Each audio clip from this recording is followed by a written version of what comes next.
হাইকোর্টের সৌজন্যে একটা বিরোধী দলনেতা কত বড় ক্রিমিনাল হতে পারে সেটা মানুষ দেখছে। হাইকোর্টও দেখুক। কি মুখের ভাষা! শুধু শুভেন্দু অধিকারী দায়িত্ব নিয়ে পশ্চিমবঙ্গ থেকে বিজেপিকে তুলে দেবে বললেন কল্যাণ।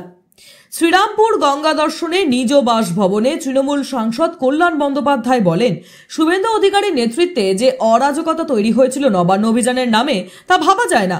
প্রচুর ক্রিমিনাল অ্যাক্টিভিটিস, পুলিশকে মারধর, সরকারি সম্পত্তি নষ্ট, এগুলি ঘটেছে। শুভেন্দু অধিকারী নিজে উস্কানি দিয়েছে, খুব বিশ্রী ভাষায় গালাগাল করেছে। জাস্টিস রাজশেখর মান্থা একটি রায়দান করেছিলেন শুভেন্দু অধিকারীর পক্ষে। সেই রায় দিয়েছিলেন যার ফলে একের পর এক ক্রিমিনাল অ্যাক্টিভিটিস করছে শুভেন্দু অধিকারী। ভাষা প্রয়োগ করেছেন অত্যন্ত বাজে। এই ধরনের কথাবার্তা রাজনীতিতে বলা উচিত নয়। এই ধরনের লোকদের ঝেঁটিয়ে বিদায় করে দিতে হবে পশ্চিমবঙ্গ থেকে। হাইকোর্টের সৌজন্যে একজন অপোজিশন লিডার কত বড় ক্রিমিনাল হতে পারে মানুষ দেখছে। হাইকোর্টও দেখুক। সমালোচনা সবাইকে শুনতে হবে। একই সঙ্গে তিনি বলেন, শুভেন্দু অধিকারীর দায়িত্ব নিয়ে বিজেপি পার্টিটাকে পশ্চিমবঙ্গ থেকে তুলে দেবে।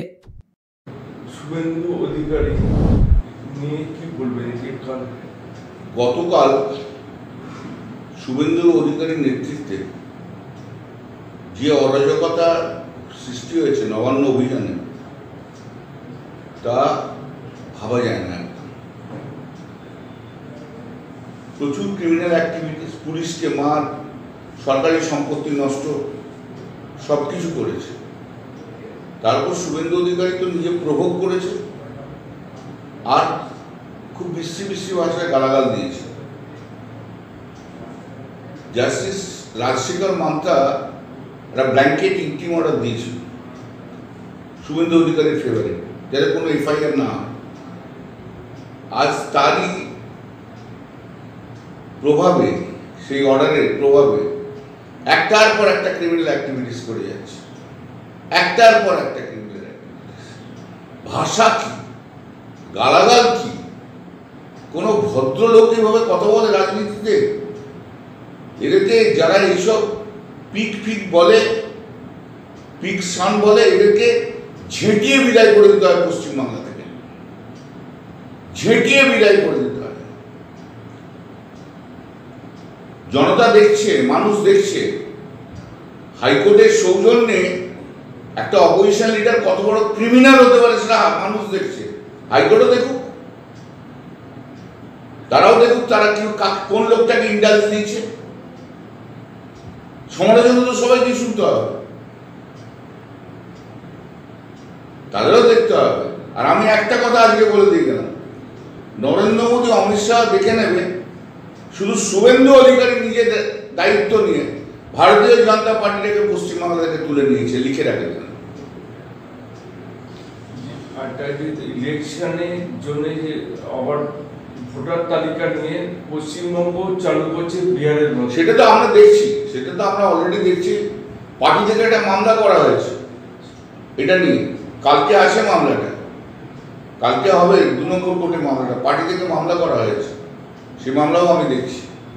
কাল শুভেন্দু অধিকারীর নেতৃত্বে যে অরাজকতা সৃষ্টি হয়েছে নবান্ন অভিযানে, তা ভাবা যায় না একদম। প্রচুর ক্রিমিনাল অ্যাক্টিভিটিস, পুলিশকে মার, সরকারি সম্পত্তি নষ্ট, সব কিছু করেছে।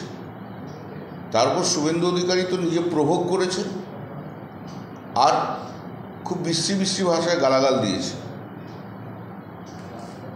জাস্টিস রাজশেখর মান্থা একটা ব্ল্যাঙ্কেট ইন্টিম অর্ডার দিয়েছিল শুভেন্দু অধিকারীর ফেভারে, যাতে কোনো এফআইআর না হয়। আজ তারই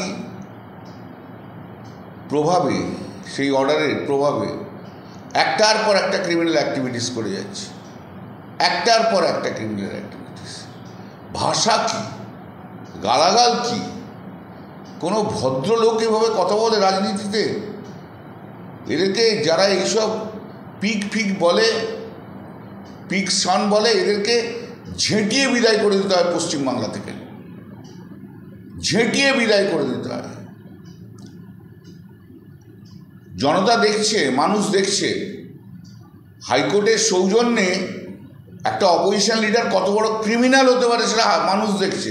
হাইকোর্টও দেখুক, তারাও দেখুক তারা কি কোন লোকটাকে ইন্ডালজ দিয়েছে।